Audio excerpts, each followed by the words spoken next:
I'm going to define two terms right now that's going to guide this video, so follow along for a second. Smurfing is a competitive term that refers to a player of a high rank or skill set abusing in-game mechanics such as multiple new accounts to dominate beginner lobbies for stats or gameplay footage.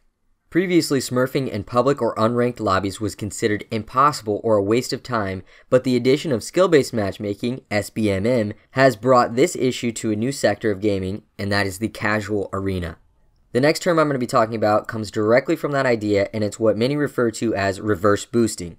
Reverse boosting is the idea that skilled players in public matchmaking take advantage of performance-based or recency matchmaking to get easy lobbies. It is typically understood that this is not a permanent drop to a lower skill bracket, and one or multiple above average performances will return the player to his or her normal matchmaking experience. Okay, so those two are obviously very nuanced, but it's important to where I'm going next. But first, side note, my name is NostalgiaFPS. If you're new around here, I'm a Call of Duty gameplay and commentary guy. I'd love it if you gave me a like or subscribe if you're new, but that's enough introducing me. Let's jump back into it. Okay, I'm here to make the argument that reverse boosting is not bad, but smurfing is.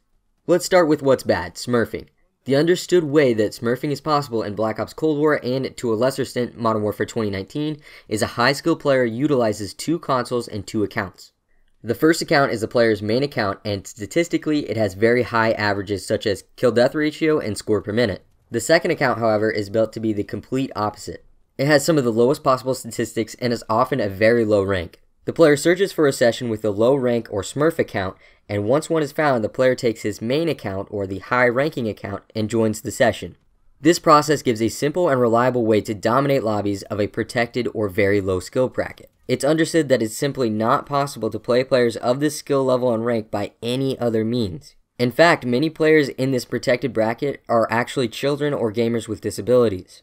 I believe for those reasons, and again the fact that finding lobbies in that bracket is not possible by any other means, makes it wrong. Now on to reverse boosting. The key difference with this is it can be done reliably with only one account. Additionally, players that wish to reverse boost take a trade-off. If they wish to play players of a lower skill bracket, they must take 3 to 4 games of low statistical performance, that's kill-death ratio and score per minute, to find those lobbies. Also, in taking this process, they will play players of a lower skill set, but it's understood they will never hit that protected bracket that a smurf account can. Just 1 or 2 above average games and they're back to searching for matches in their original skill bracket or one higher than their average. Many people accidentally hit a lower skill bracket by changing their playstyle, such as going for a combat knife challenge or riot shield challenges. Again, it's a process that can happen naturally, unlike smurfing, which requires 2 accounts and 2 consoles. So in conclusion, smurfing is an unnatural process that allows skilled players to tap into protected brackets, meanwhile reverse boosting is a temporary dip into a marginally lower skill bracket. Reverse boosting can be done by any player at any time, which makes it completely different than smurfing. For these reasons, I believe smurfing to be wrong, but reverse boosting is a shady but acceptable practice. Given the current landscape of gaming with microtransactions and predatory processes and patents, I don't look down on this process. As a matter of fact, in the sake of transparency, the gameplay you've been watching in the background was reverse boosted. I went a total of 9 and 74 across 3 games just to get this one lobby. You can see the enemies still shoot back, albeit not as great, but it's not that protected bracket that I was speaking of.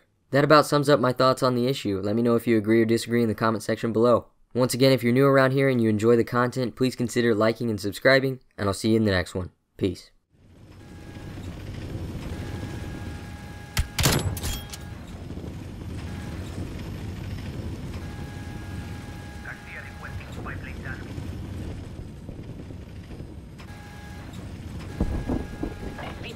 MTL 50%. Enemy spy plane inbound.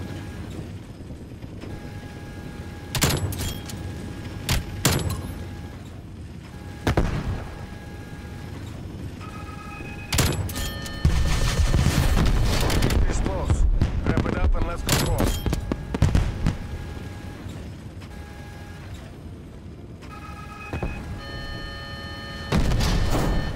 Your VTOL escort is returning to base.